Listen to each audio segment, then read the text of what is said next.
Thank you so much, Cowrie, and thank you for inviting me to chair this wonderful panel on restorative fables for wild canids.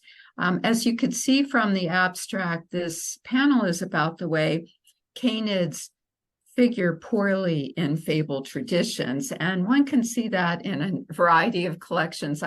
One I have in mind is called Trash Animals, which is edited by Kelsey Nagy and Philip David Johnson, and which is, about how animals are othered and how we need the power of stories to not other them and to value and appreciate them. And it turns out that there's a chapter on coyotes. We'll hear more about them. This chapter in Trash Animals is by Lisa Couturier, and there's a chapter on wolves by Charles Bergman, who studies them in detail. And I'm also thinking of the importance of storytelling and storying that Tom Van Doren writes about in Flightways, and I'm delighted to see that he'll be part of this series as well. So I'm so excited to listen, and I think we all are, to our next series, our series of papers. I thought I would introduce everybody all at once, and then we will listen to our speakers in the order that they appear on the program. Our first speaker is Karen Jones, who is a professor of environmental and cultural history at the University of Kent, and who works on species, spaces, and stories across various geographies. She is currently running with the wolves again, the subject of her first book, Wolf Mountains, with a project on the Algonquin public wolf howl and scientific or science communication. All right. Our next speaker is Susan McHugh, who is professor of English at the University of New England in Massachusetts, USA. She is the author most recently of Love in a Time of Slaughters, Human-Animal Stories Against Genocide and Extinction, 2019, and co-editor most recently of Animal Satire, publication 2023. Susan serves as co-editor of two book series, The Palgrave Studies in Animals and Literature and Plants and Animals, Interdisciplinary Approaches, as well as editor-in-chief of Society and Animals. Great. And our third speaker will be Rosa Deen, who is a PhD candidate at the University of Kent. She is interested in finding ways of how insights of environmental history can be incorporated into the conservation sciences. This has brought her back to South Africa, following wild dogs across different cultural and physical geographies, and critically looking at what exactly is being conserved. So welcome. We will start with Karen Jones.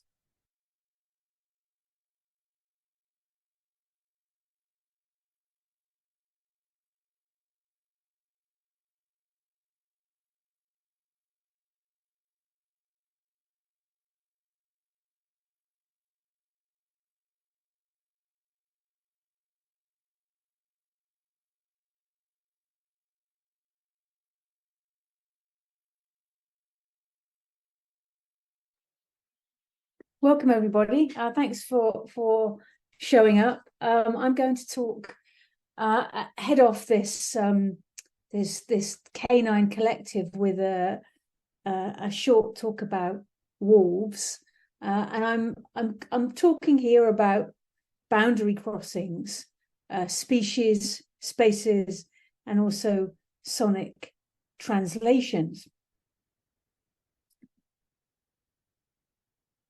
Principally through the evocative medium of the wolf howl, embedded in which are a series of connected ideas about conservation, animal agency, and interspecies communication. This is all bound up in an extraordinary event that, until very recently, has taken place every August in Algonquin Provincial Park in Ontario in Canada.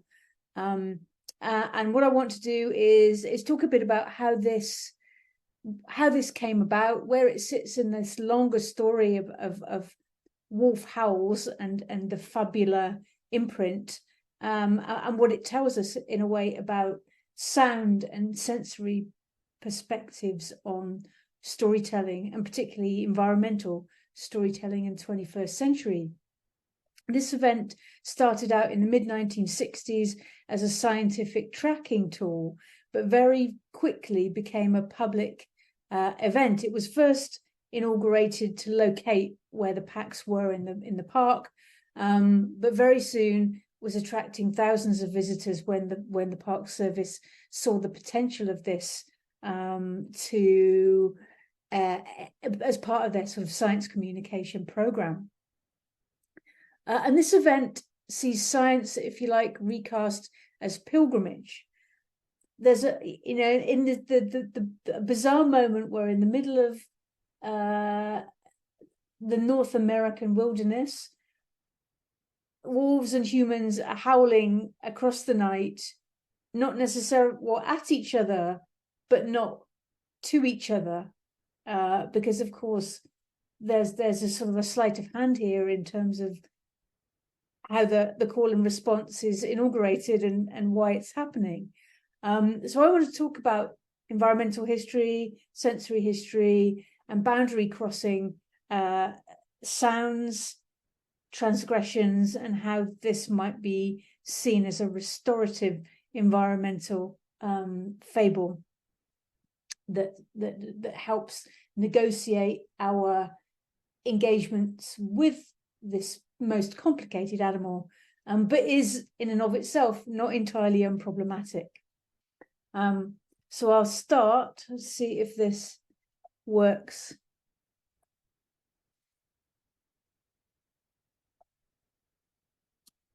I don't seem to be able to go to my next slide. Hang on 1 second. Here we go. So this is the sound in question that we're dealing with here.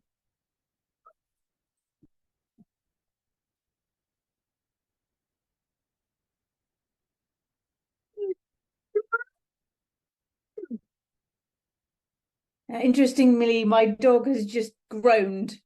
Who sat here below me? It's like, oh no, it's the relations again.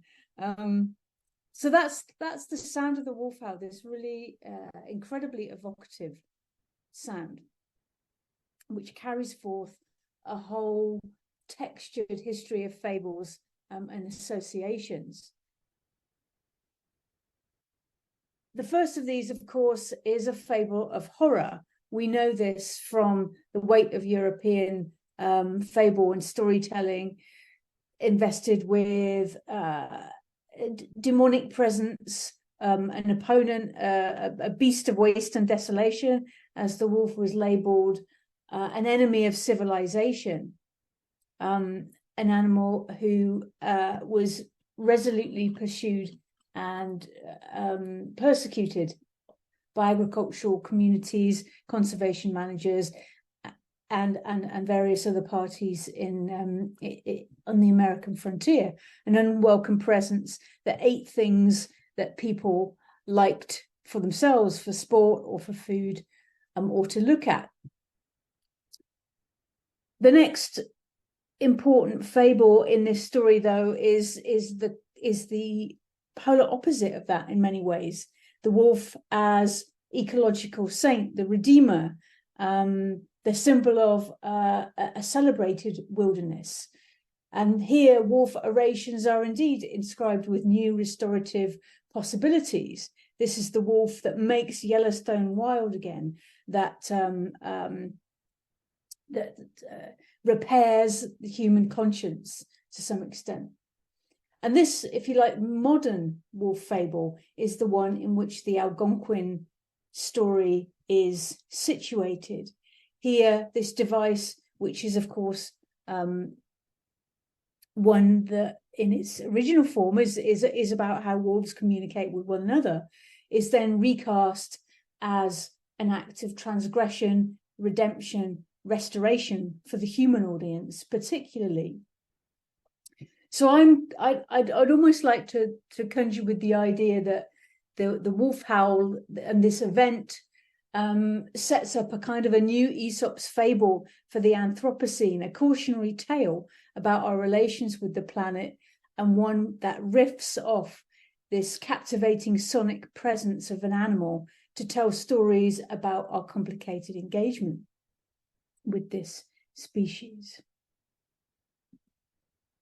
So the setting here is Algonquin Provincial Park in Northern Ontario, established in 1893, the oldest provincial park in Canada, created principally to protect the headwaters of 5 rivers and the forests of the region. Became a forest reserve first, then a national park of Ontario, and then a provincial park in 1913. And you can see from the bottom image here, it's very much a linear park in terms of how it's navigated by road, with one road moving through. Although the possibilities for canoeing and backcountry trekking are open it up in very, very different ways. Tourism is a big driver from the outset. So the wolf howl, if you like, sits in a long story of tourist provision, particularly in terms of the railroad and that's association with wilderness tourism. And indeed, the story of wolves in the park follows a very familiar one common to national parks and preserved areas in the United States and in Canada, where wolves were seen as enemies of the new preserves, based on what I've called elsewhere a biological morality that criticized them because of their predatory habits. Wolves eat deer, they roam outside the park and prey on domestic stock, and for these 2 reasons, they are rendered as outlaws in the new national park experience being created in the 19th and earlier 20th century.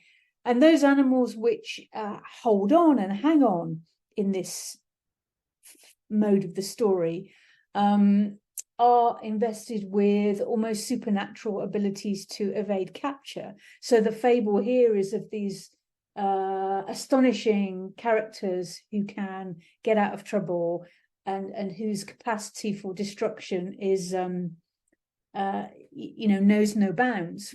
So this fabula wolf of desolation seemed to grow to massive proportions in this context. And as we know from what Barry Lopez and others have communicated, there's a psychology here of being able to tackle something which is tangible. Agricultural communities were unable to affect markets or the weather, but they could certainly go out and claim agency and activity in going after a local wolf pack. And similarly, within the parks, although these are areas to be preserved in natural conditions, there is a particular guest list. I'm sure Rosa will talk about this in a South African context as well. But a conservationist choreography that creates the wolf as criminal. Now, before the establishment of the park, the eastern timber wolf was common in central Ontario, but because of these programs of extermination, numbers were significantly reduced through trapping and poisoning. About 49 animals killed annually between 1909 and 1959, so 18% of the resident population. But unlike Yellowstone, wolves are not completely eradicated from Algonquin. Things begin to change in the interwar period in line with broader ecological reappraisals of wolves, which is commonly, if you like, posted by the story of Aldo Leopold, ex-predator control officer, author of the Land Ethic and Sand County Almanac, who is most associated with creating, if you like, the wolf as this redeemer, this ecological piece of the puzzle who will restore landscapes and ensure ecosystem health through a kind of a pyramid of biotic health and energy. I'm not going to say anything about the fierce green fire speech. You can see the critical bit, and the importance, I think, here that I wanted to note is how he flags the howl. He talks about the eyes, the fierce green fire, but he also is focusing on the voice of the wolf as a critical one. Now, science in Algonquin develops in line with this reappraisal. And as part of that, the wolf is seen as a valued member of the community and one deserving of scientific study. And this is where we get to the wolf howling stuff, because under the auspices of the Dominion Wildlife Service, created in 1947, biologists are tasked with the job of going out and figuring out how many wolves are in the park and where they're located. Wolves are given protection in 1959, and the estimates are there's probably about 300 animals in the park at that time. The problem is they're really hard to find, really hard to locate, especially given the lack of roads and the forest cover. So sound becomes a really, really critical scientific tool. So aerial surveys are less useful because of the forest. So the Wildlife Service starts taking out a record player with a massive battery and playing wolf howls out into the wild to see who calls back. The rangers also start howling themselves, and then they experiment with early forms of radio telemetry, as you can see in this image here. What's interesting in all of these studies is that the human howls were more successful in attracting a response than the recordings of the wolf howls. The researchers thought that this was because the equipment was really tinny and the sound quality wasn't very good, and so the wolves didn't recognize their brethren singing on the LPs. But this, I think, is a curious tale of interspecies locution in many ways. What's quite intriguing too is the use of the howl raises questions about intrusivity and wildlife science. Radio telemetry is now the most common way of locating wolves, which are fitted with GPS collars, but that's sometimes been criticized because of obviously the costuming of the wolves to deliver a sound. So the notion was that this policy, this calling was less invasive, although raises its own question. So this technological tool is started out, but very quickly the Park Service thinks actually this is a really good way of educating the public about wolves. Bring them to the visitor centre, give them a talk, then take them out with the rangers. The rangers howl. The howling becomes a sort of a competitive macho display as to which ranger can do the best, get the best response. And people leave feeling that they've encountered these wilderness animals and they've learned about them, etc., etc. So the first howl attracts more than 600 people, which is pretty good for an inaugural event, and grows in subsequent years. And it takes place on a few nights each August, so it's really bounded by that tight chronology. The rangers go out earlier, figure out where the animals are, test good locations, then choreograph this route of traffic jam of people going out and standing by the side of the roads, silently listening to see if the wolves respond. And this is a massive hit. People absolutely love this, and they come in their thousands to celebrate and to encounter the wolf in this way. Importantly, I think they're reacting to two things. Firstly, that ecological story that is playing out, but also a positive cultural story that's being told through other fables in literature and in film during this time as well. So I think that's in terms of thinking about reappraisals of animals in an environmental age.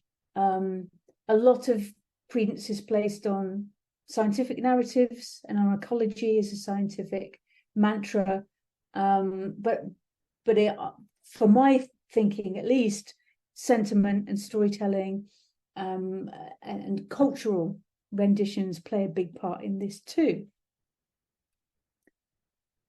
So what do we make of this wolf howl? And this is where I'm going to just close up with some thoughts. So somewhere in the region of 150,000 people have attended these howls since the 1960s across 85 events. The park credits this with changing minds on predatory animals. People witness their experience as a pilgrimage, as a magical moment in their lives.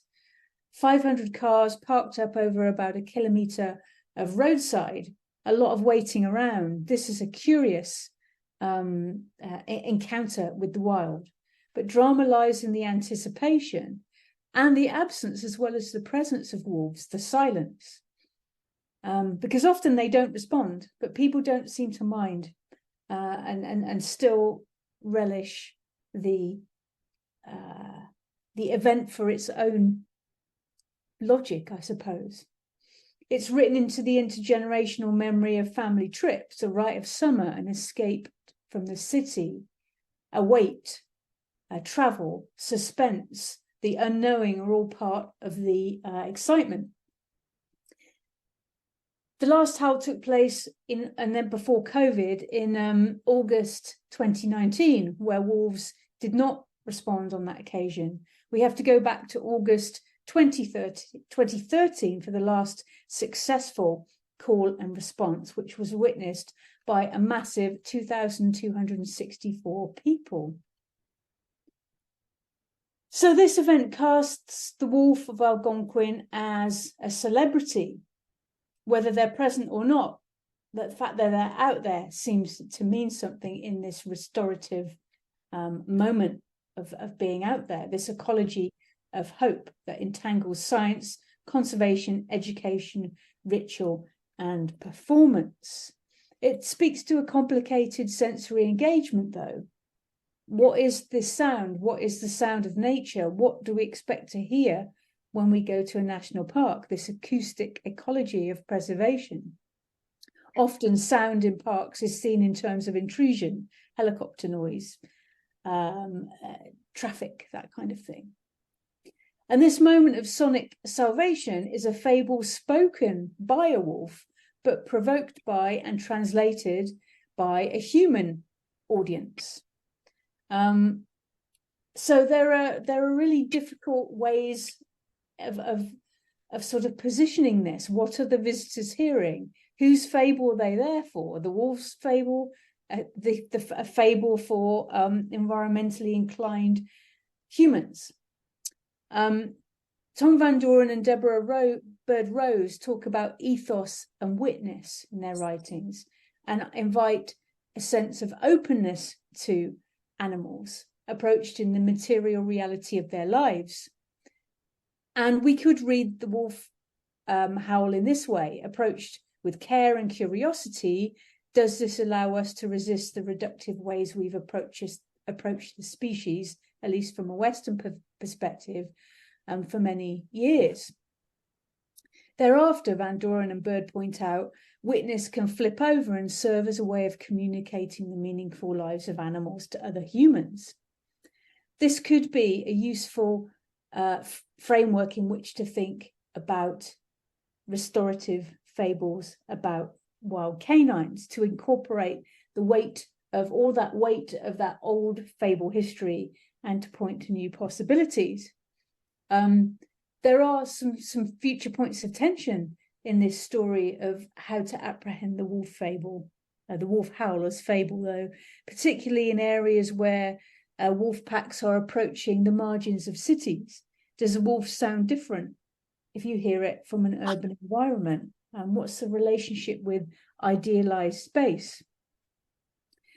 And lastly, the howl is no more. It's been cancelled last year, in fact, by the Canadian wildlife authorities, meaning that the last one took place indeed in 2019, which is recorded and for posterity, as all of the howls are. It was cancelled because of various reasons, not least because of health and safety concerns, but also a concern about the efficacy of this event from a wildlife science perspective. Again, so I think that raises complicated notions about the impacts and the sorts of ripples from these restorative fables and events which carry between species but are choreographed by humans. I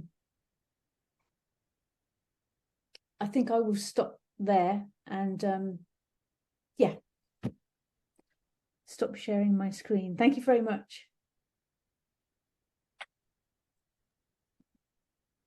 Thank you so much. That was wonderful. We'll move on now to Susan McHugh. So Susan, I'll put your PowerPoint up. Is that okay? Thank you. Please do, Jeanne. And I apologize for this technical difficulty here. It's wonderful to be speaking on the heels of Karen's excellent presentation, in part because I too have been thinking a lot about Van Doren and Rosa's concept of what it actually entails to be a witness and to be accountable in this way. And I hope that comes through, at least in the structure of my talk, that I'm trying to work on adapting my own methods as a literary scholar towards thinking, maybe more anecdotally about how I am also a witness, how I am in the scene and accountable. But I say this before launching into the first anecdote that I'd prepared. I think it's pretty significant too, or take it for what you will, that on my morning dog walk today, I exchanged a long stare with a white-tailed deer, which doesn't ordinarily happen. And the dog started barking, the deer left, but there's another deer that I'll be talking about at the end of this talk. And what I think is really kind of important to remember as you're watching wildlife, particularly in the same place over time, is that you are not just watching individuals, but you're watching kin and kinship networks, and how making kin in the Thylacine is going to work is at the heart of what I'm trying to talk about here. That said, it's new material for me, and I hope that blundering along some connections can be made at least. So, on a moonlit night this week, I was awakened by the howling of coyotes. As I lay there listening, one voice sounded longer, louder, stronger, more purposeful than the other's yappy chatter. A mother with pups, a male with females, a trick of the mind. Awakening to the voice of an individual amid the usual cacophony is itself enough to wonder about. I suspect that, like me, many of you first met coyotes not in nature or even in natural science contexts, and yet I think some of you, like me, recognize an individual.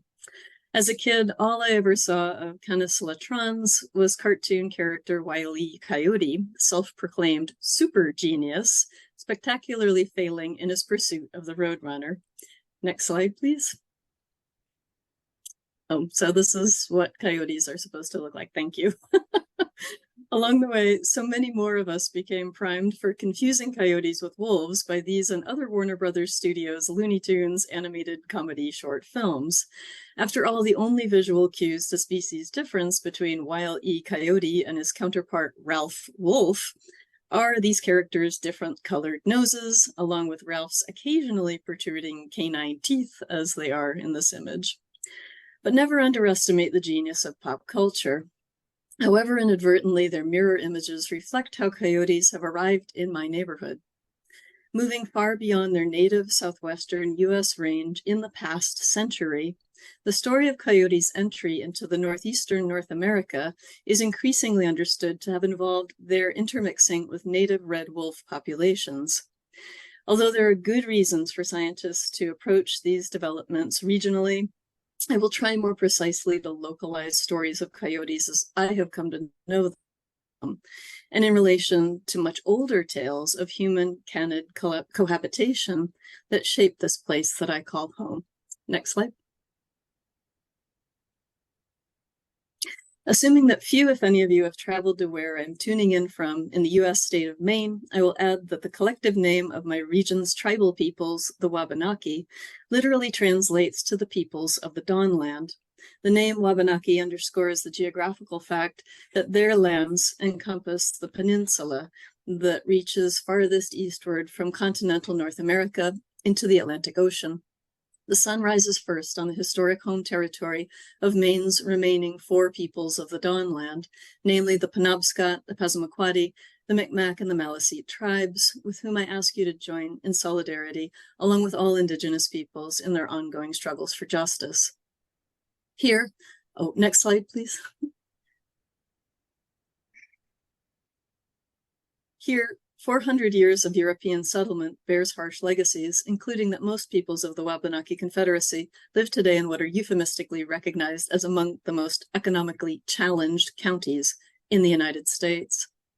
This means that subsistence hunting, fishing, and foraging remain shared practices across communities here at the southeastern edges of the Great North Woods, which across Canada has burned this summer with wildfires raging as never before. A silver lining to these challenging circumstances has been the growing interest in studying and sharing what remains of pre-contact lifeways, and ever more explicitly in the context and in the interest of restoring Native American cultures and values. Next slide. Published in 2021, Still They Remember Me, Penobscot Transformer Tales is amazing for a lot of reasons, including that the book is the first bilingual volume of Penobscot stories. It is the result of long-time respectful collaborations between 2 academics and the lead author, Carol A. Dana, who has worked for decades in her Penobscot nation in the position of language master. There's a long technical linguistic story behind this, the evolution of her role as the language master, but suffice to say that Dana is uniquely positioned to lead this multi-volume effort to re-enliven the fable traditions of her tribe and to design the project in a way that enables learners of Penobscot language and orthography. Next slide. The stories themselves center on the culture hero Gluskabe and his leadership in navigating kinship ties through compromises, humor, and sometimes magical transformations. Penobscot language master Dana reflects that she always liked how the stories in celebrating negotiation and compromise rebuked violence, deception, and fraud. What I love is how Gluskabe's kin are so often members of other species, chief among them his grandmother woodchuck. Next slide.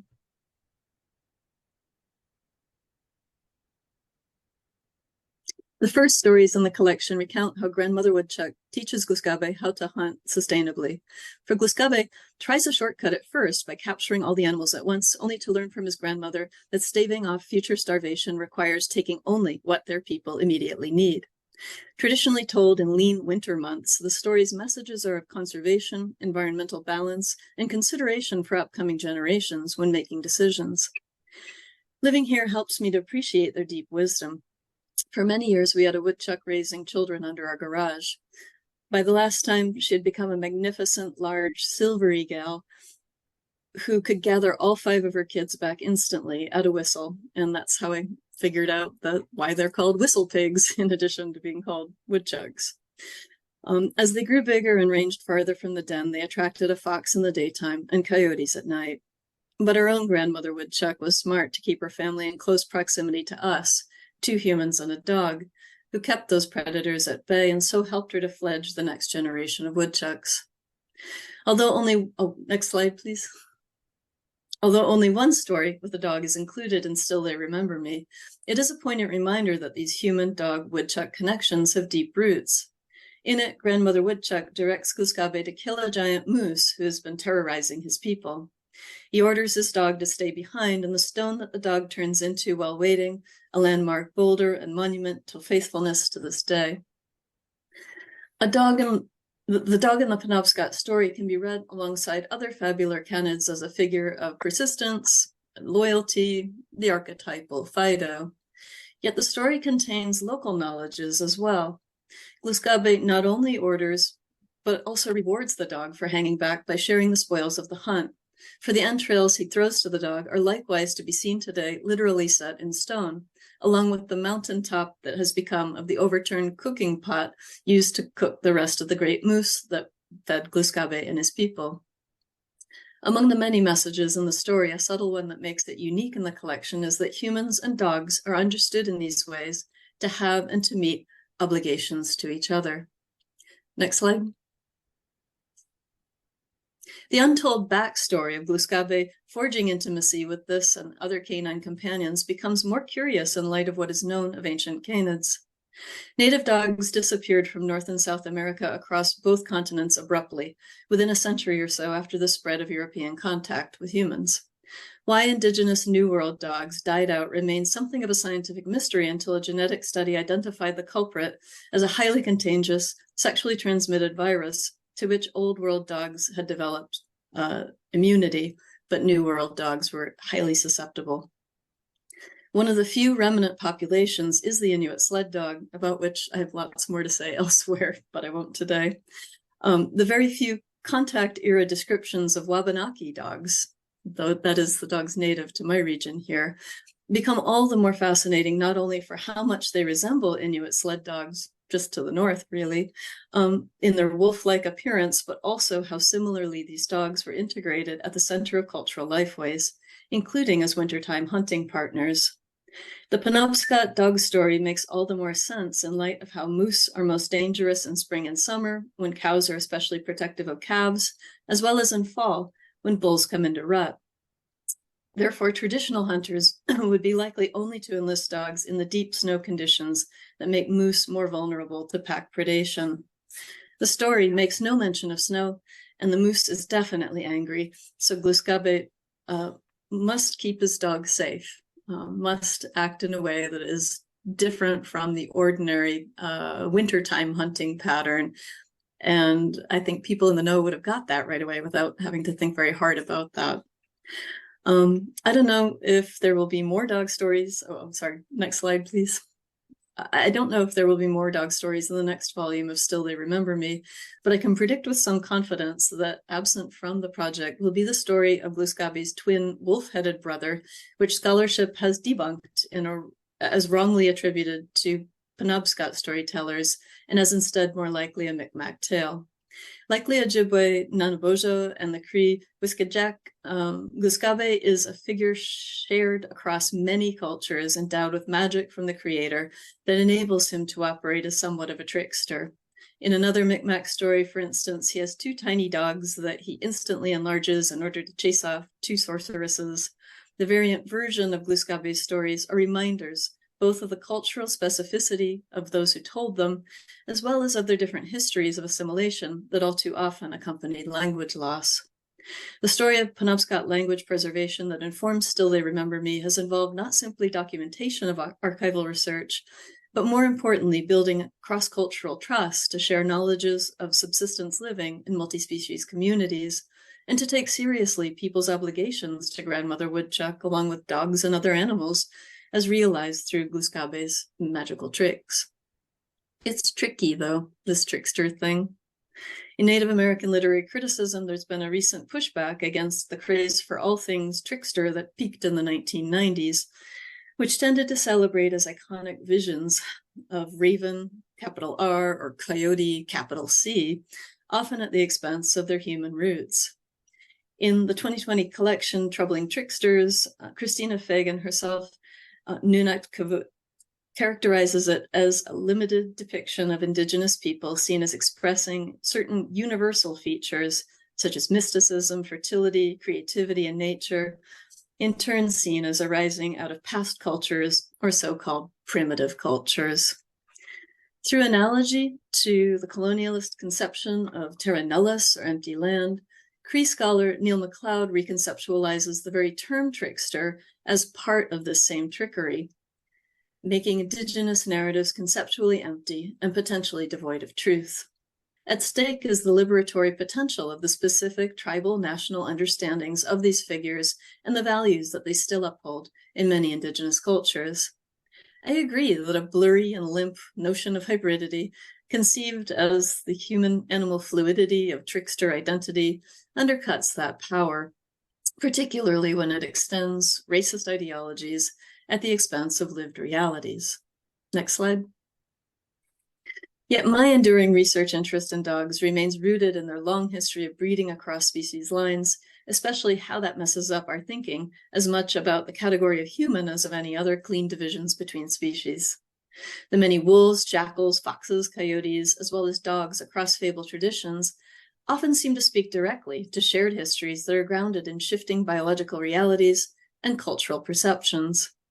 Still more personally, I feel compelled in reading Gluscabe's stories to wonder about the coyotes who have moved into my neighborhood and within a historic window that overlaps with the encroachments of my own settler family and old world dogs.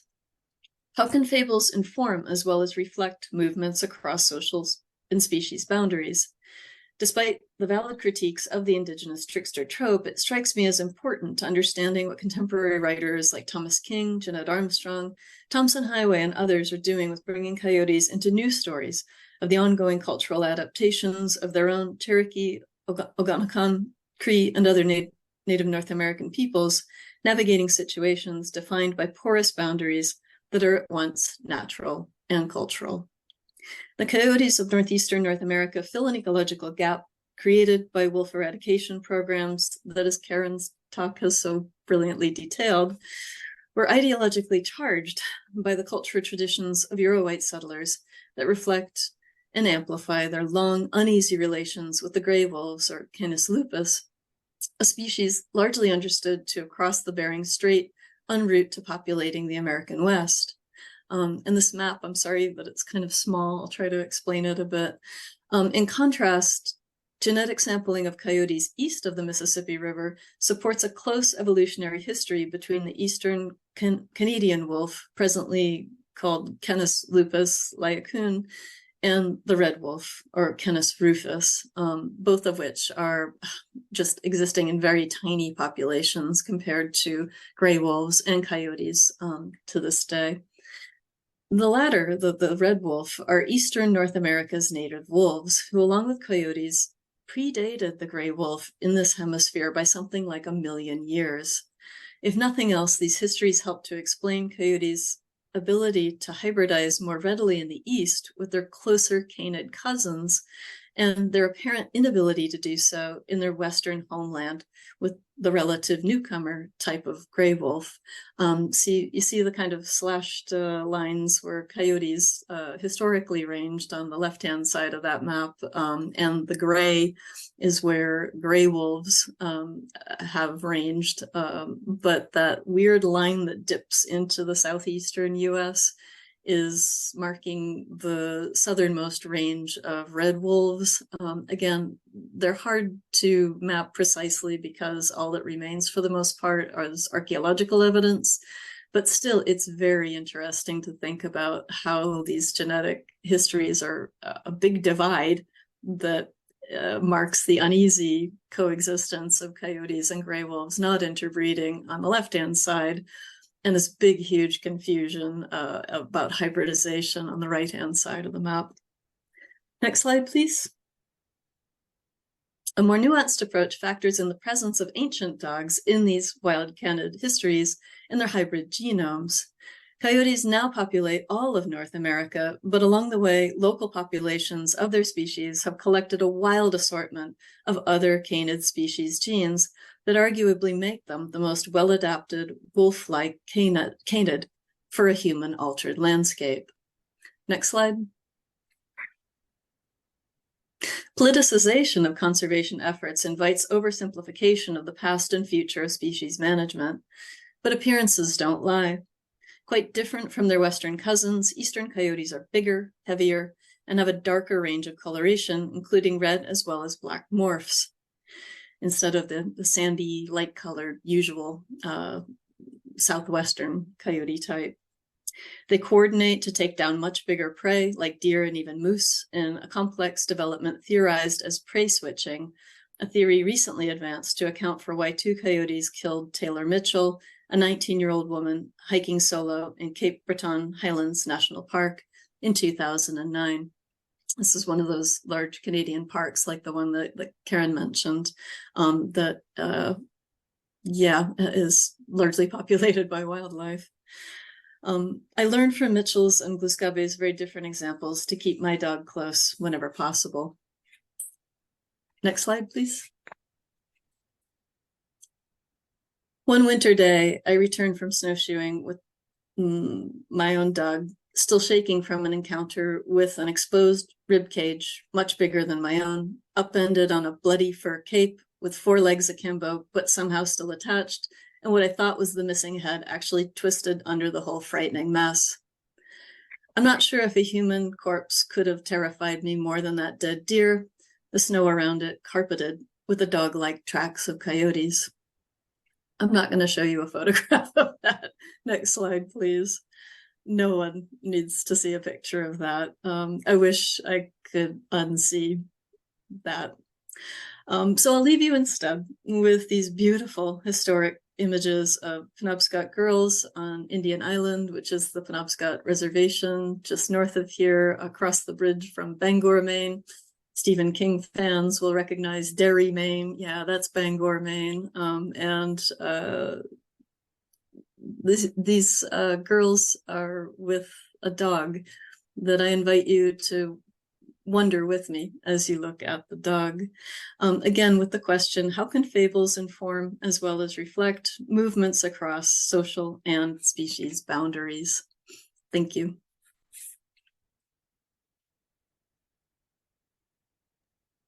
Thank you so much, Susan. That was wonderful.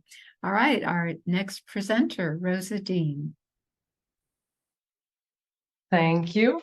It's brilliant to follow on onto the wolves and the coyotes.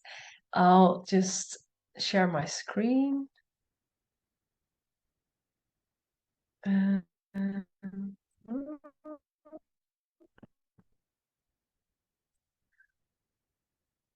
Okay, I think it should be all right now. 1 second. I'm just trying to enlarge you all so that I'm not speaking into the void on my own screen. Yes, all right. Thank you. So I'll be talking about the African wild dogs, and I was very happy to see the image of at the start of made by Kitty Blendy, because my first instance was like, oh, that's a wild dog, and then I was like, oh no, I'm sharing a panel, and it's not only about the African wild dogs, it's about all dogs. And then I saw the description, and it was actually of an African wild dog, so that was lovely. And yeah, I'll be talking about African wild dogs, and what is important to say that they're at the start is that their names are confusing, because they're not actually dogs. 4 million years ago, they split from the canines and what became from the wolf and the sort of domestic dog line, and they've also been called painted wolf, which is also their Latin name, which is also confusing because they're also not wolves. But I quite like the name painted wolf because it's sort of evocative, and it draws attention to one of their striking features, which is their coat that they wear.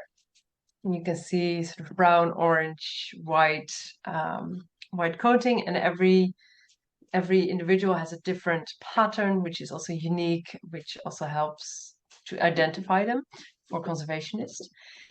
And I'll be mostly talking, yes, I'll quickly tell you a little bit about actual fables about wild dogs, but I'm actually more interested in another point I want to make about names in general, names of species, and how the names are sometimes sort of mini fables. I don't have a catchy term yet, but a sort of small fable that tells you something about perceptions people have of a certain species.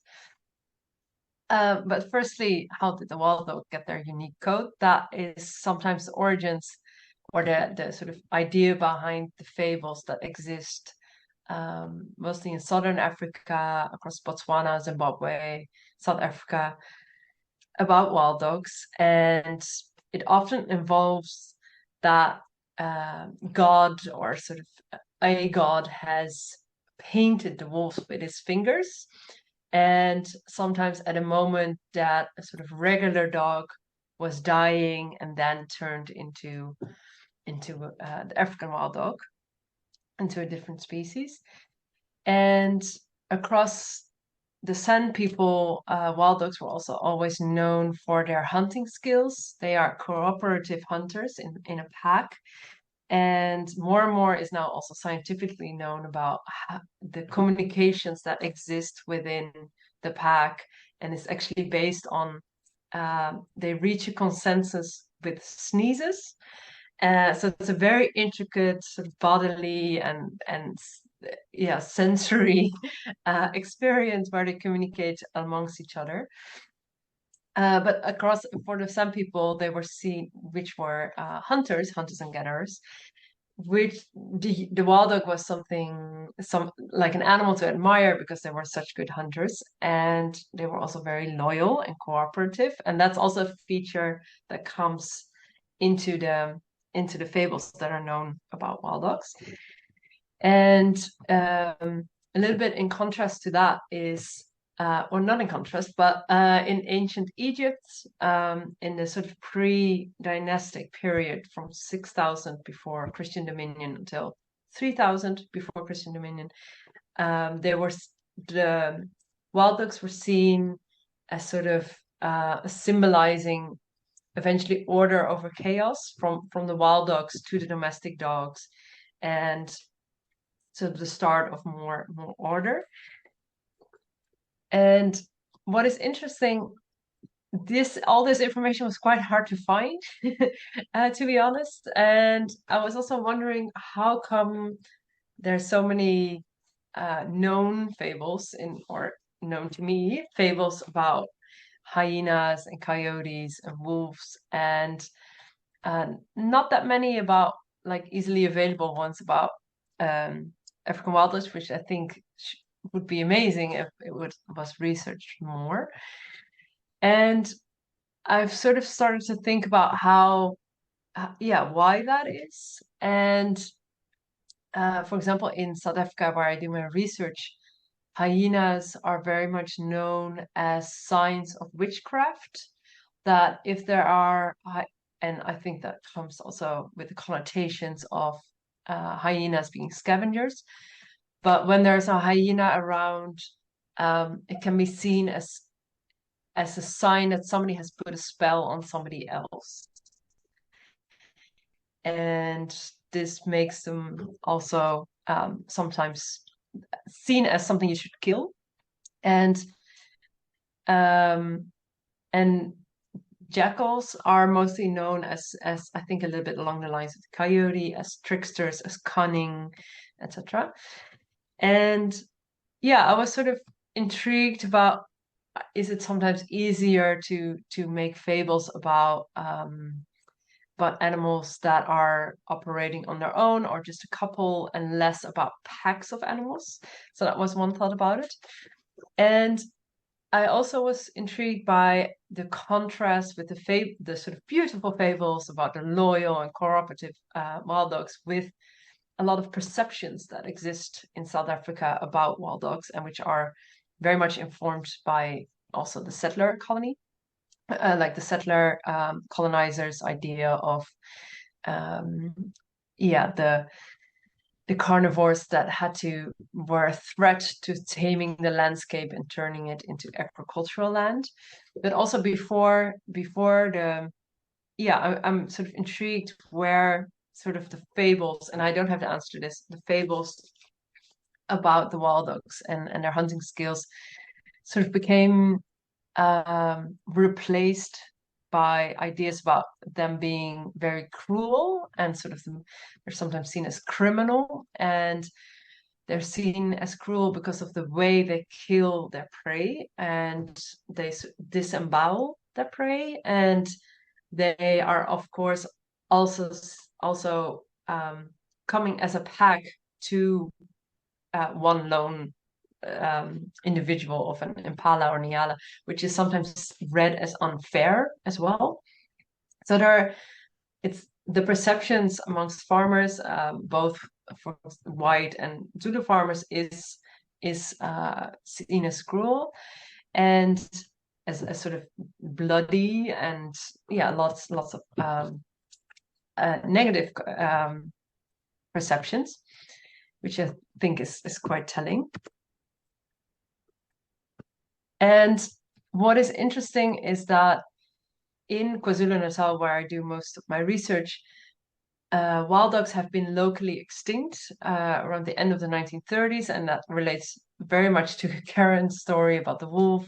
The carnivores were seen both as threats and enemies of both the game animals, the sort of the deer species, the antelope species that the conservationists wanted to preserve in game reserves, and they were seen as the enemies of the farmer, killing domestic livestock.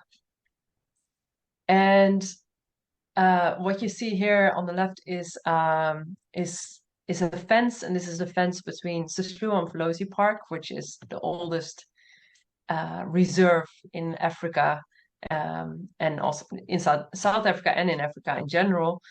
And it's the boundary between the reserve and communal land. And the picture is taken from the communal land side, where people graze their cattle freely, and the cattle roam freely through this area of communal land.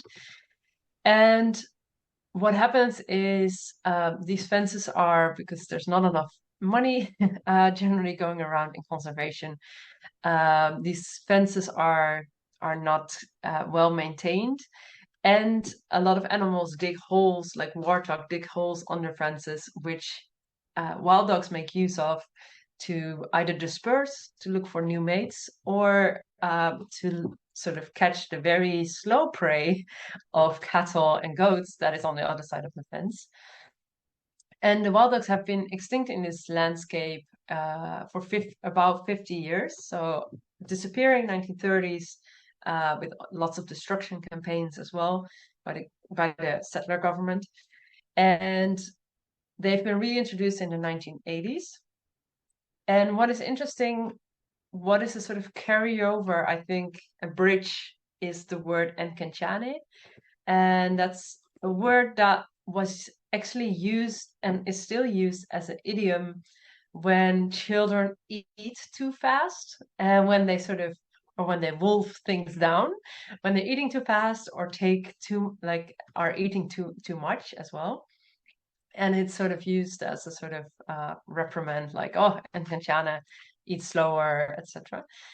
And the people from the park that have to whose role it is to communicate with the communities outside of the park, because the killing of the livestock by wild dog, by lions, also by leopard and hyena. The leopard and hyena exist on both sides of the fence, but it leads to lots of tension between the communities and the park. And what the community officers from the park often hear when they visit farmers is that they would say, well, the wild dog has never been here. And that is not true. They have been there, but they have been absent, so they've been absent for almost half a century. And the community officers always remind people of, like, how come if they were never here, how come we have a name in Zulu for them? Otherwise, we would only have an English name for them. And I think that's a very interesting notion of how actually the presence of the wild dogs has been sort of fossilized in a cultural representation of the name Encanchana, which has been used as a sort of idiom. And on the right, we see this is just going back to the example from Egypt. This was a depiction of a wild dog, and in the depictions of wild dogs in Egypt were also, or what is now Egypt, were also disappearing when the wild dogs were disappearing, which was way earlier than it was in Southern Africa.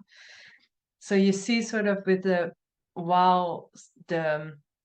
presence of certain animals in a landscape can either be conserved or disappear in cultural representations or in languages, which I think is a very interesting intersection where especially the humanities can come in to research also how are we dealing with extinctions and endangered species and etc. So I'm sort of trying to make a point about how can we interpret names as reflections on the experience by humans of the behaviors and presence of specific species. And fables in general can function like that, but also names. And in South Africa, there's another interesting element to this. So I just talked about the word Encanchane, but a lot of South African last names are connected to certain species, and the family names, for example, Dube is a common name in especially KwaZulu-Natal, which means zebra. Tembe is connected to elephant. So there's different family names that were part and sort of our community names that are connected to certain species. And originally, this was also seen as that this species was your responsibility, and that sort of in figuratively speaking, if another family or community wanted to kill an this animal, they had to ask permission for that. That is sort of, but there's not been a lot of research into this, and I think it would be great if this was researched more. And this also relates to praise names, and the praise names are in South Africa something. For example, Nelson Mandela, which we all know, is named. His name is often he's not. That's not the name used in South Africa a lot more, but Madiba, and Madiba is his praise name, and that's a community name. And these praise names, they're actually sort of poems and long sort of songs, and they often are crafted in a way that they can be easily remembered. And for example, Zulu culture is very much an oral tradition, lots of oral traditions. And what was amazing in during my research, I eventually interviewed somebody, and then he told me that his praise name is in, and this was in the north of South Africa, in where a lot of Sepedi people live. In Sepedi, it's Lesla Lerva, which means wild dog. And this was the first time I came across a family name that is connected to the wild dog. And he was telling me about how at family gatherings a poem about the wild dogs was recited, and praising a lot of characteristics about wild dogs, especially how they are loyal. They're loyal to the family. They are cooperative hunters, and they're very brave and courageous. Wild dogs, because they're cooperative hunters, they also take on prey that's a lot bigger than themselves, like wildebeest, which is also seen as courageous. And I think these names and these connections can be very much sources of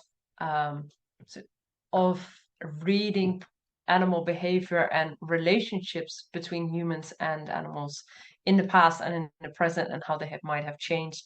For example, with the different farming practices that came after, the hunting and gathering, etc. So I think that might be an interesting future research idea. And to give you another example of this, the connection between names and also conservation is in Swahili, the red-billed oxpecker, which often resides on elephant and rhinos because they pick up the ticks from the skin, which is very beneficial for the rhino. But they were in Swahili, they were translated called the rhino's guard. And now there's been research into that name, and it's actually been shown that in this research that the oxpecker warns the rhino for the presence of humans and also potentially the presence of poachers. So it's a very interesting, I think, an interesting example of how sort of the name is sort of feeding into research and teaching us actually about something about the behaviors of this interspecies relationship that we wouldn't otherwise might have known.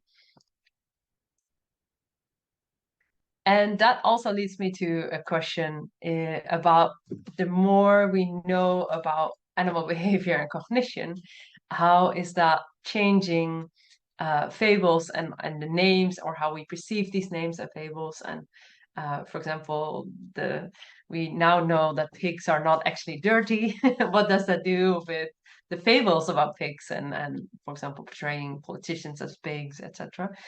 And I think it's an interesting intersection of animal behavior and cognition studies and the humanities that we hopefully are exploring more in the future.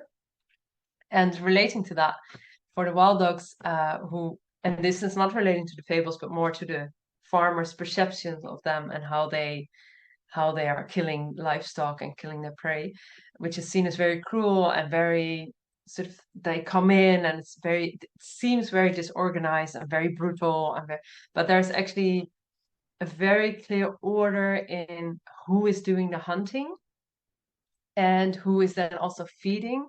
And there's a sort of feeding queue where the older members of the pack make sure the younger ones are also eating. So there's actually a very elaborate system behind it, which I hope reaches more sort of trigger how do you say it, trigger easy, trigger keen farmers. Well, I hope that's a lot of wishful thinking there. Because that is actually one of the biggest threats to wild dogs, is the prosecution by farmers, which is not unlike the wolves and the coyotes. So I think maybe this might be something interesting to explore in the discussion about stretching the concept of fables to include names and name origins. And if there are more examples of how we can read fables and myths and names as storing knowledge of animal behaviors or the past presence of species. And I think that also relates to the dying of languages, which Susan also talked about, like when languages disappear, also I think different ways of relating to nature and animals is also disappearing. And something I think that maybe more people in our audience can talk about. So thank you very much for your attention. And I'm very happy that I could share this. It's a little bit of a side story in my own PhD, but I was happy that this gave me the platform to explore it a little bit more. So thank you so much. Thank you so much, Rosa. Thank you, everybody. So I would like to leave the floor open for questions, and once others have asked questions, I will ask questions, but I would like to see if anyone would like to start off, and the panelists may have questions for one another. So why don't we take it away?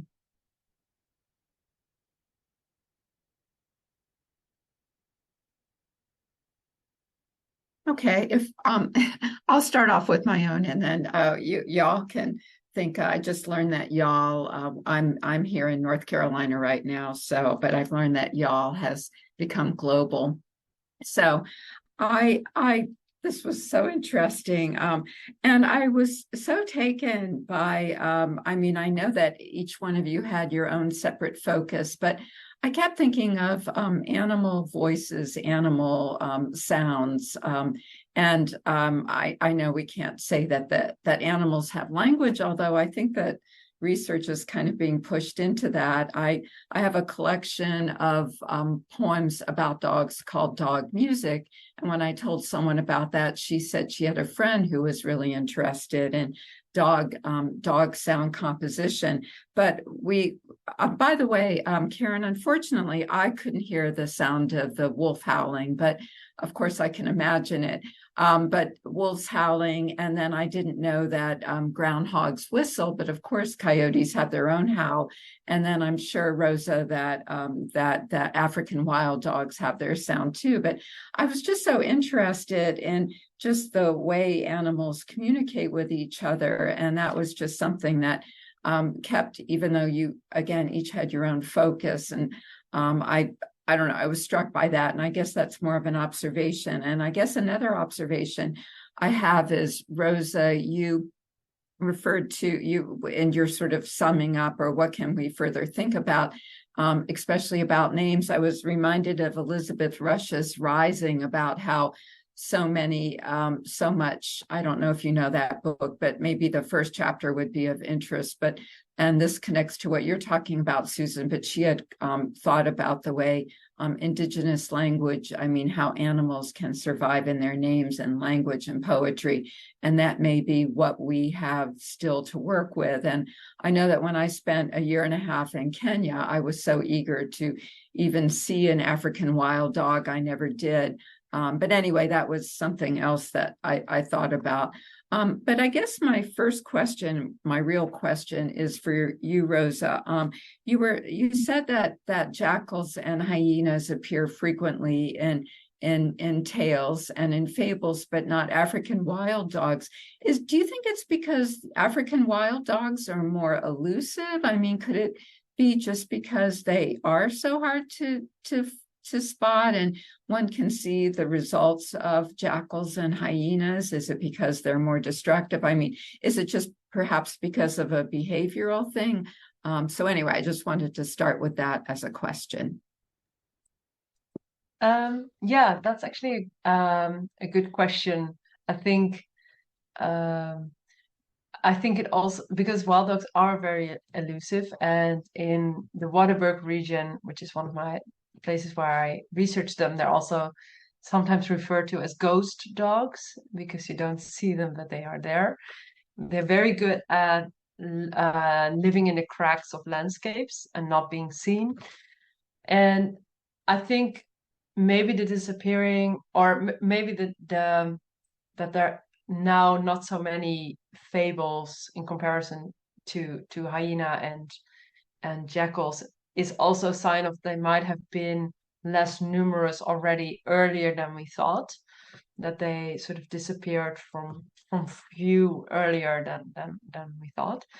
Yeah, they are very elusive. And what is also interesting relating to the killing of the livestock is their footprints look a lot like the footprints of domestic dogs, and domestic dogs are actually more sort of, or feral dogs in a way, are often responsible for the kill of livestock instead of the wild dogs. So there can also be this connection of how the prints they leave behind. And I just wanted to chip in about the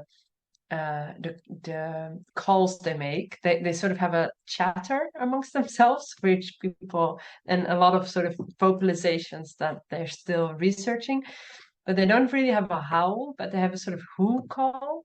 And researchers also have habituated packs of wild dogs in reserves, so that when they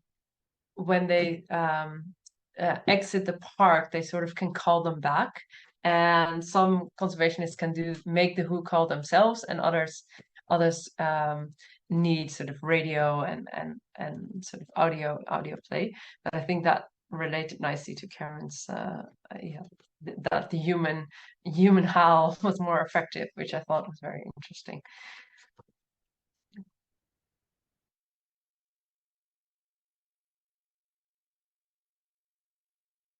Lucinda. Hi, I don't want to take the conversation away from this topic, which is fascinating. I just want to ask Karen a quick question. And by the way, thank you all. Those were fantastic papers. Karen, could you say a little bit more about your term biological morality? Yeah, sure. It's a term that I used in the studies I did of wolf eradication in the Western US and Canadian parks, and I use it to describe the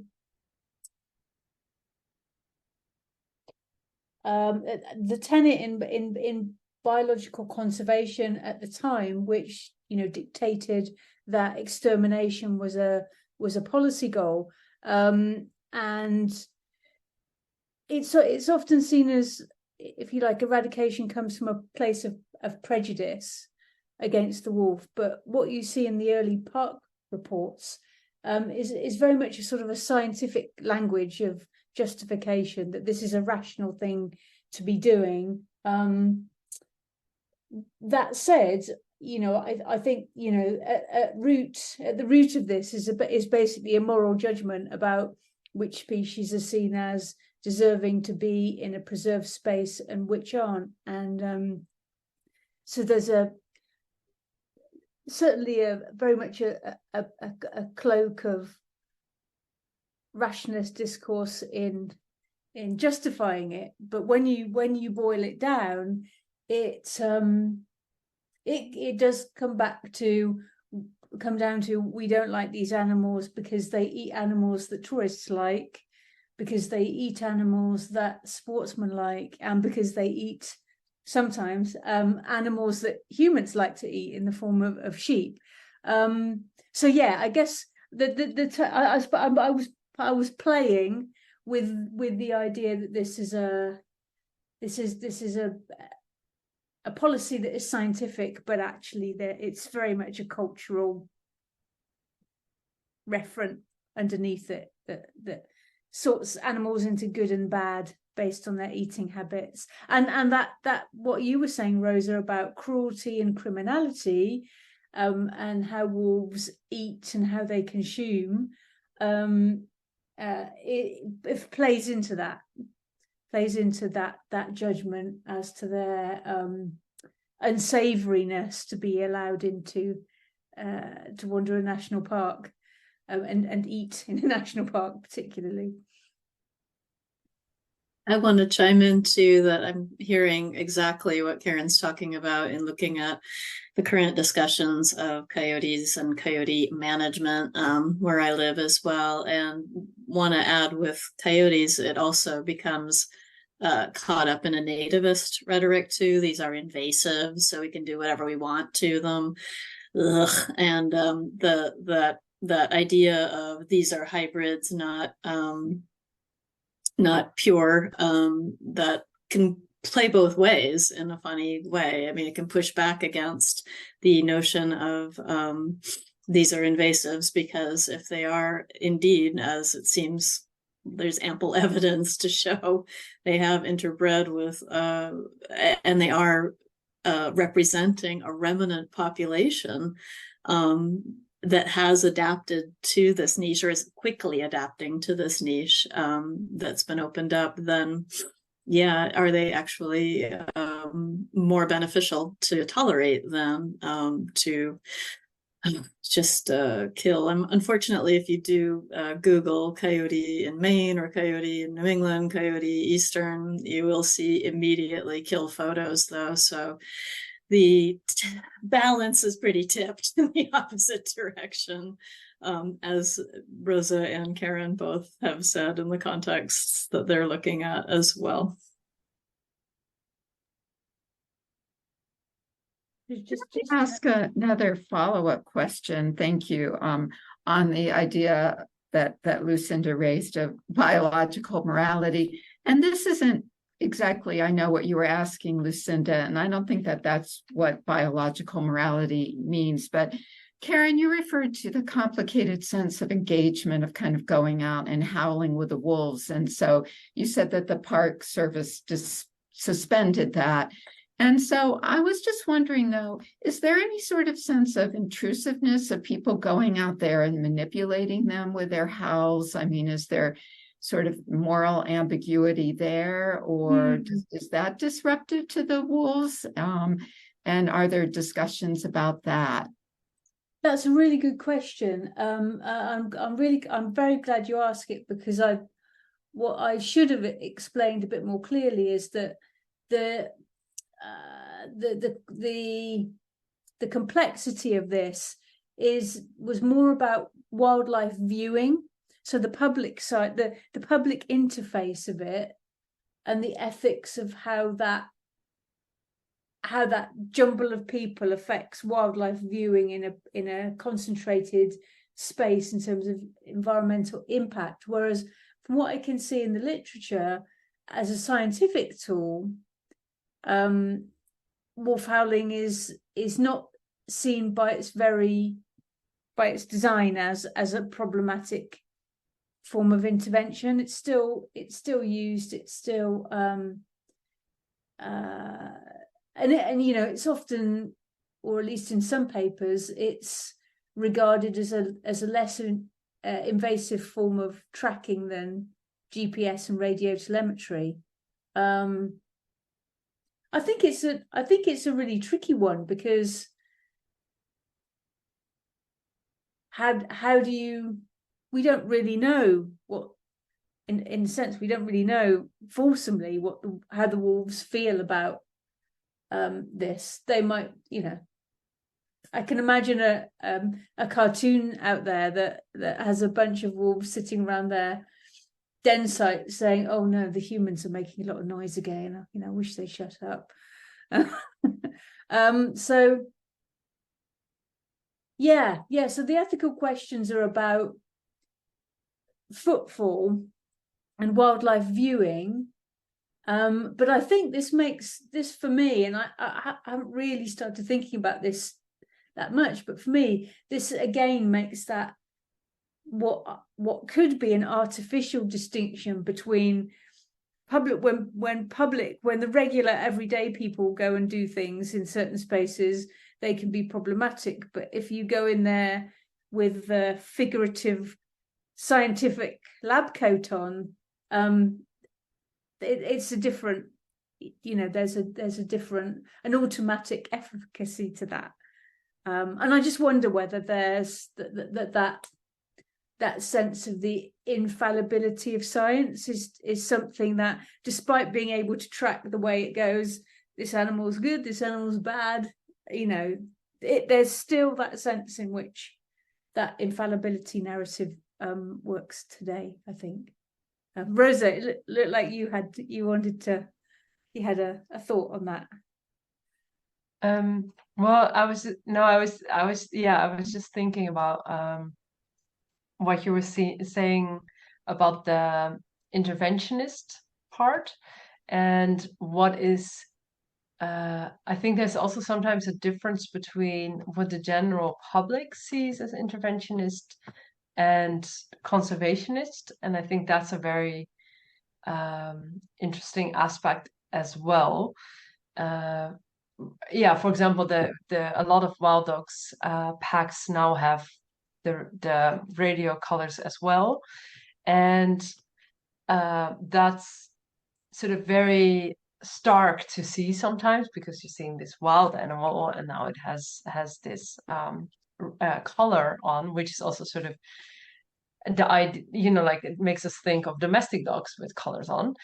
And now there's also development into these chips that are satellite chips that would be under the skin, which I think for a lot of which would upkeep the idea of the wild dogs are not, they don't have this heavy thing around their neck, so we feel like it enables them to move more, so more free, and our sort of image of them being more free.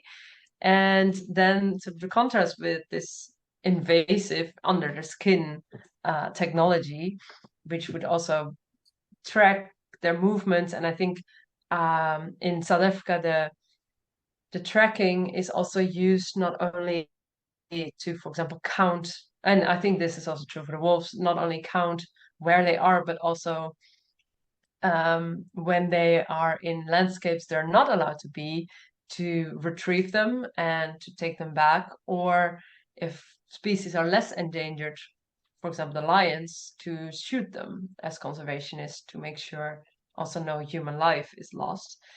And this technology is now also becoming more and more in a preventive matter, so that when you see the patterns of the movement and you can see, oh, they're about to so-called break out of the reserve, we already retrieve them and put them into another reserve before this happens. So I was just fascinated about that aspect of the how, when is it seen as an intervention, when are you sort of messing with the communications within, and when not, etc.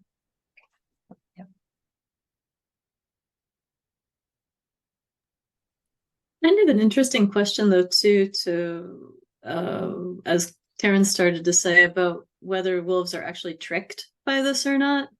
And then thinking about also the moralization of trickery and how that, from a settler colonialist perspective, has lots of baggage in thinking about witchcraft and thinking about indigenous cosmologies, indigenous ways of knowing the world, that if you give the wolf the generosity to accept that they, like us, can be a little tricked, but most of the time figure out the difference pretty quickly, then it doesn't really seem to be quite the same level of problem. And it also sort of speaks to a much longer history of how our voices may have co-evolved, or our voice technologies, our capacities for vocal communications have depended on each other in long, deep ways that are really difficult to track and really, but make a heck of a lot of sense if you think about what subsistence living has entailed. I'm thinking this because I was in conversation at another event earlier this week with someone who is of Sami descent and was speaking about her grandmother and her great-grandmother as yoiking, which is a lovely, lovely Sami tradition of speaking or singing and vocalizing the land and its various voices and giving voice to that. And I was lucky enough to attend a demonstration by some really talented young teenagers, and they did a kind of game where they were pick the animal, and I got it every single time. Felt so good about myself.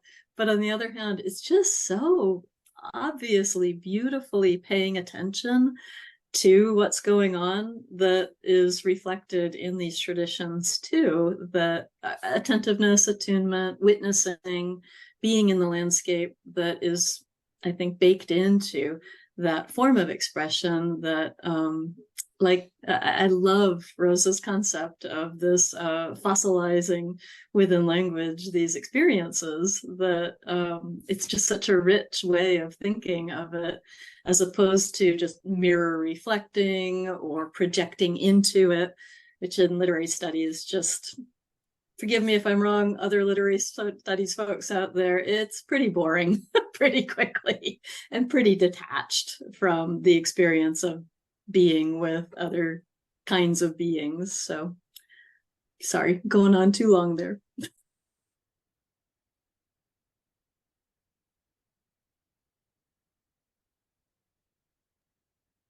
Can I pick up, this is actually switching back to a point you had made earlier, Susan, about the just the really reprehensible representation of coyotes. I mean, like, I know that, I mean, pretty much if you go to the web and you look up so many different creatures, ants, moths, coyotes, rats, all you get are the long list of exterminators.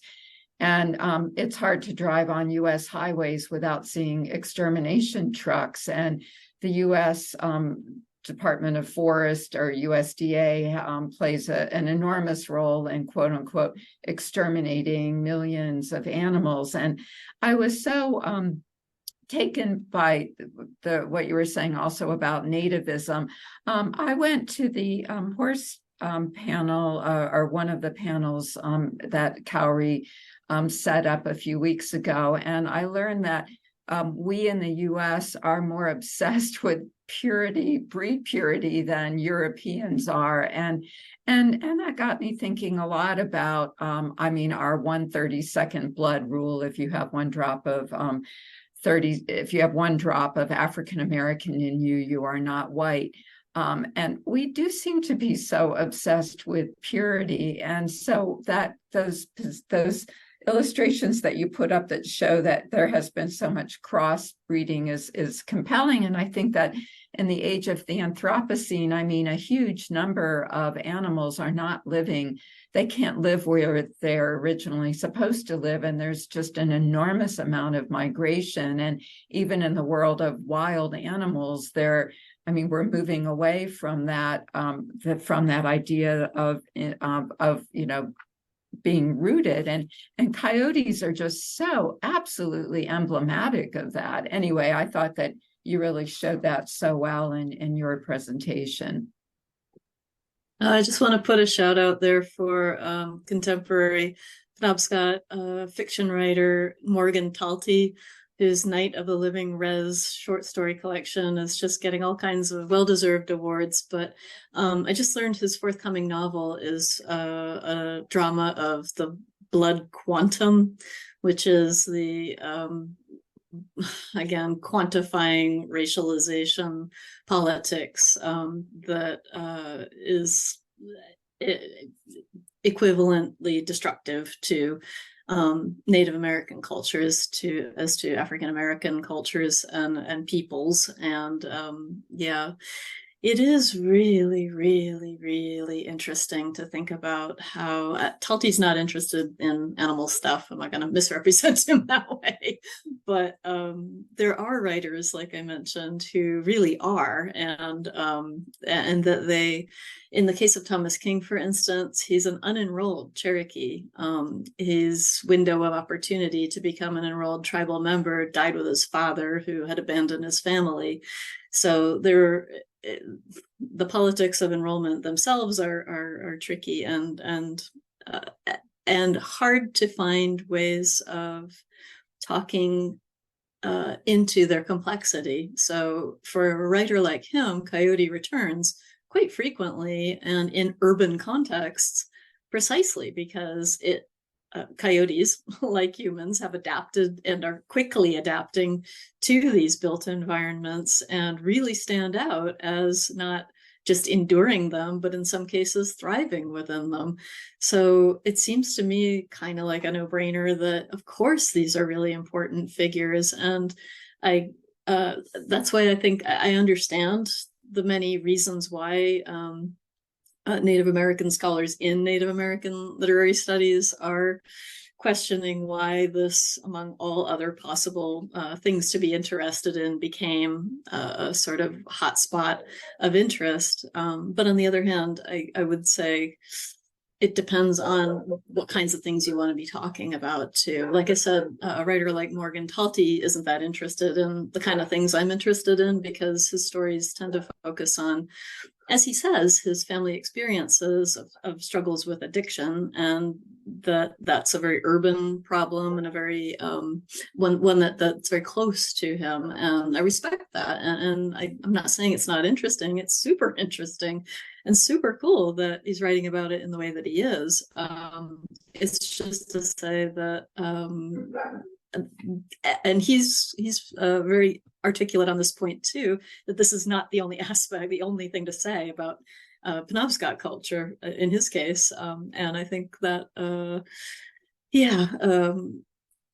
categorically ruling out or focusing just on one thing is always going to be problematic from my perspective too. I'm rambling, sorry.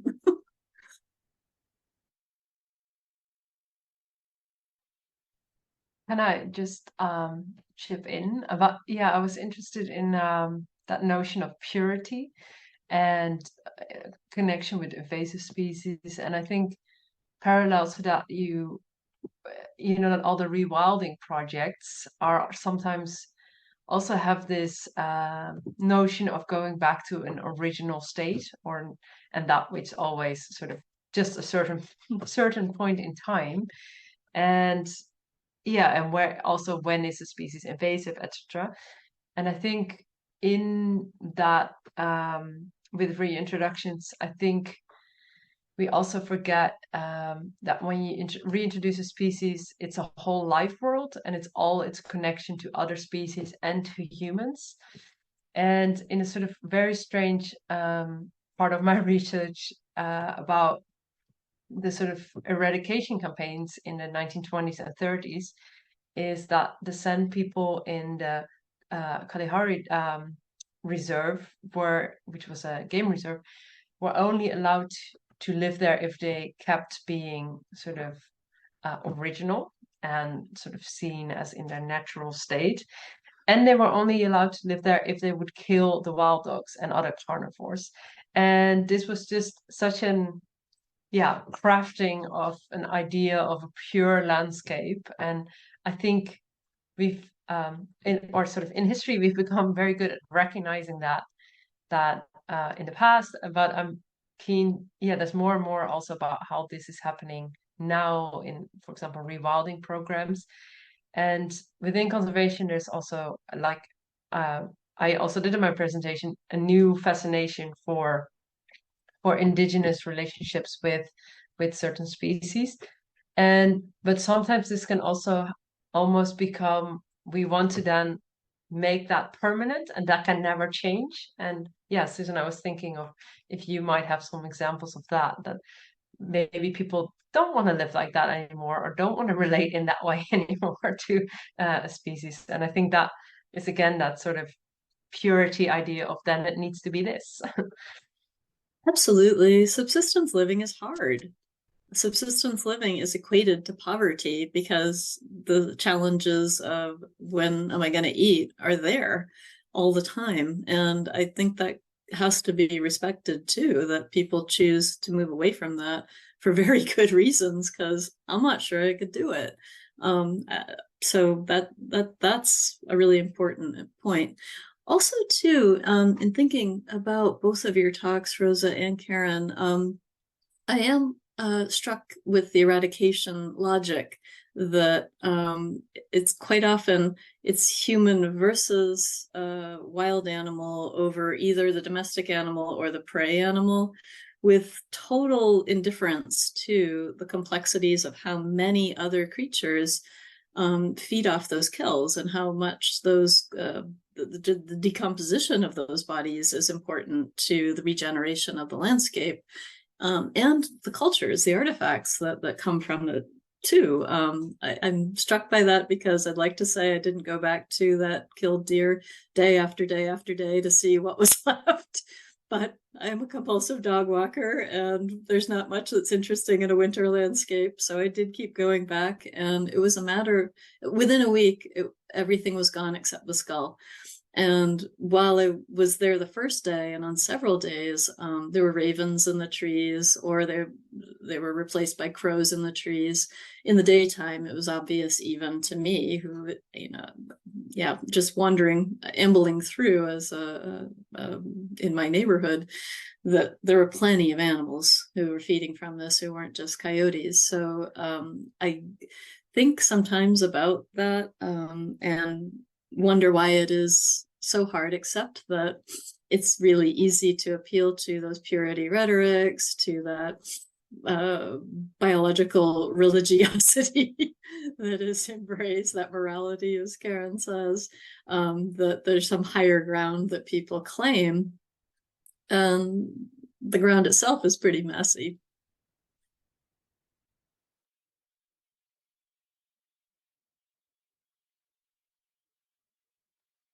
I think that's a really interesting point, Susan, about the other animals that feed on, and I guess one of the reasons why they're disregarded and not noticed is because many of them were also animals that were not seen as particularly savory characters in a park. So the list of things that were or could be trapped or shot was just really quite astonishing, actually. A raven, certainly, other small mammals that were carnivores. So that might be one explanation, that actually carcasses feed a whole stack of smaller predatory animals for whom the park was also kind of off limits. And maybe there's something else too in that about decay and what expectations of a pristine landscape should look like. The views that should not be seen. Harry, I see that you have your hand up. Yes, thank you. It's such a rich paper, so thank you so much. I'm kind of wondering about the title. You chose the Restorative Fables, and I wonder what is your sense of restorative fable. So, for example, there is some movement to the rewilding, which to try to kind of bring the wolves and so on, certain one, I think, but this is not necessarily the restorative. I wonder or do you, what kind of relationship do you kind of have with that the idea of restorative fable and maybe rewilding or other saving the these species? Very quickly, my idea for this project turned out to be quite different from the project itself as it's growing. I was mostly interested in just this dog showing up in this Penobscot tale and how that dog, to me, speaks to the existence of dogs before contact here and how those dogs must have been very different from the dogs that are here today. And that then took me into this whole weird coyote track that I can't say I saw coming necessarily, but on the other hand, that there's a way in which, if it seems most likely, even though it's so terribly unlikely too, that those dogs, or what's left, the bits, the genes, who knows, the essence, I don't know what word to use for it, what remains of the ancient dogs of the region very likely are in some domestic dogs and some coyotes. And that seems to me a pretty important part of thinking if the idea behind these Penobscot tales is to keep them alive and to make them relevant and to re-enliven them for the purpose of inspiring people to learn Penobscot, to use it, and to, most importantly, embrace the values of the culture and to understand that those values are very place-specific and people-specific. Then the other animals who are presented as kin and presented as folk to whom with whom we share obligations, that to me seems like a pretty important element that needs to be restored to our way of thinking about human-animal relations. But that's just my take. I think Rosa and Karen have much more nuanced approaches to the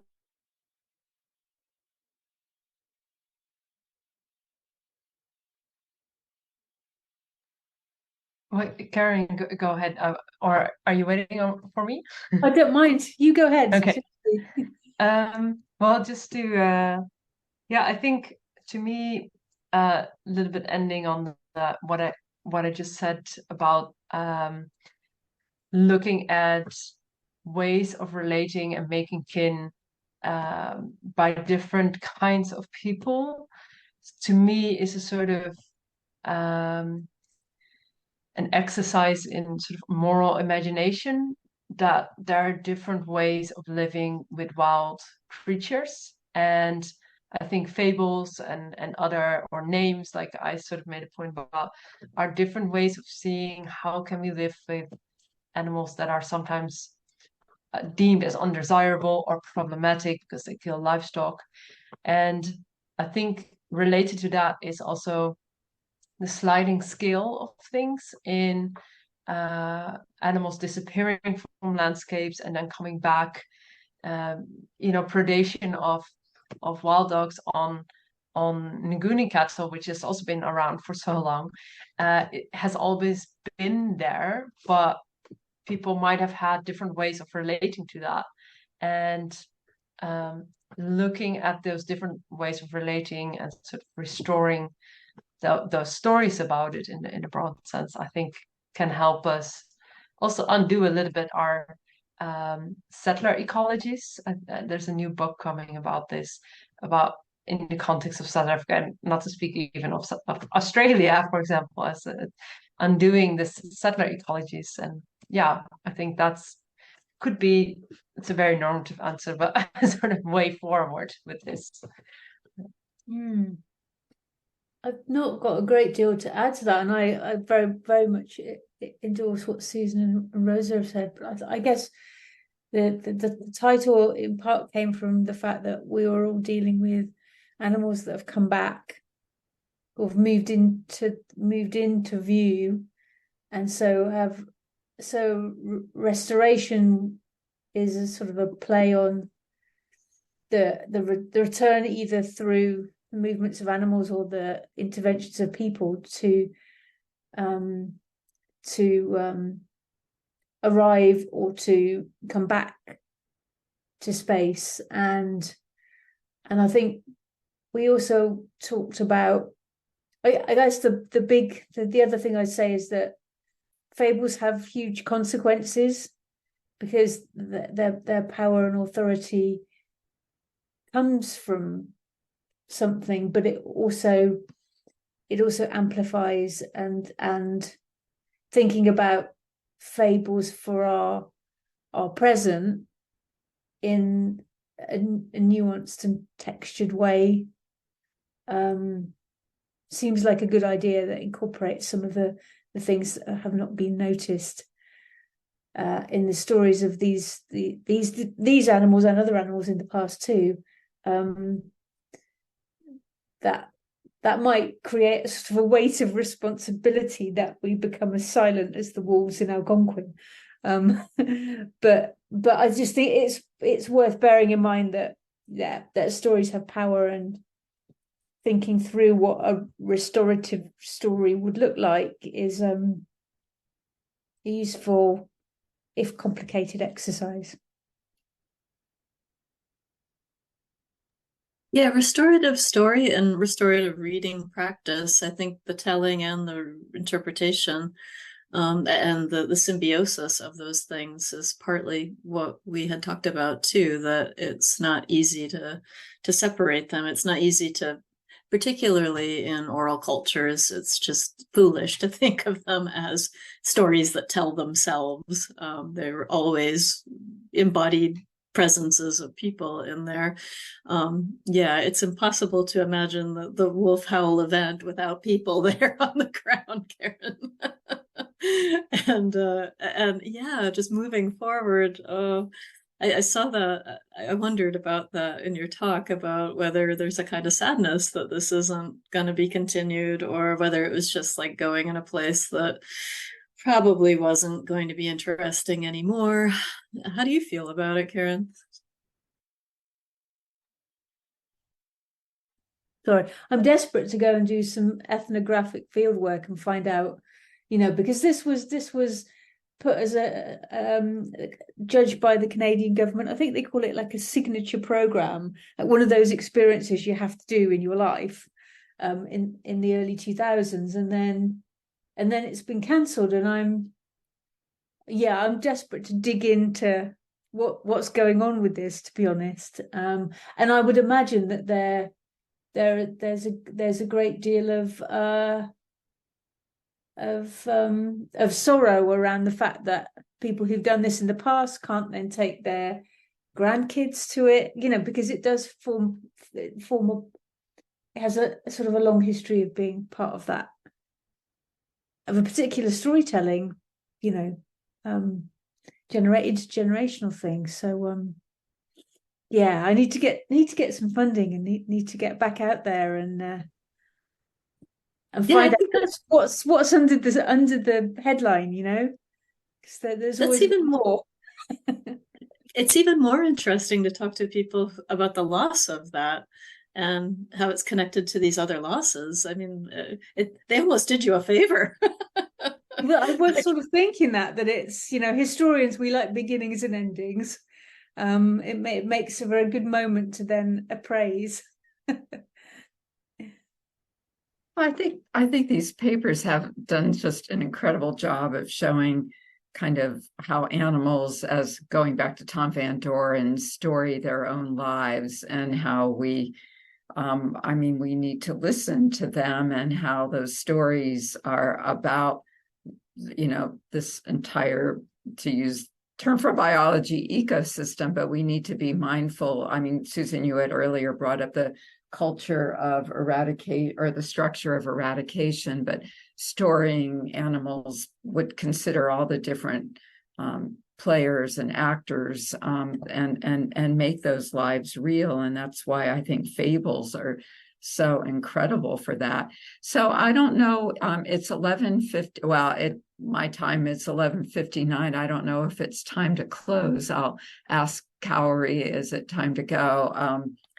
But yeah, thank you. Those were absolutely fantastic. I was taking notes upon notes, and Cowrie, I'd love to know if when the video might be available, especially the chat, just for people to consult. I wanted to, for example, take down Sarah's amazing story in the chat. I think I got a lot of other things, but that would be great to know. But anyway, that was really amazing. So if anyone has a final word, otherwise, just thanks to all. All right. Yeah, thank you. Okay. Thank you for leading the conversation, Jeanne. Yeah. And Corey for organizing it and bringing us together. And yeah, and Yeah. I loved how it's all weaved into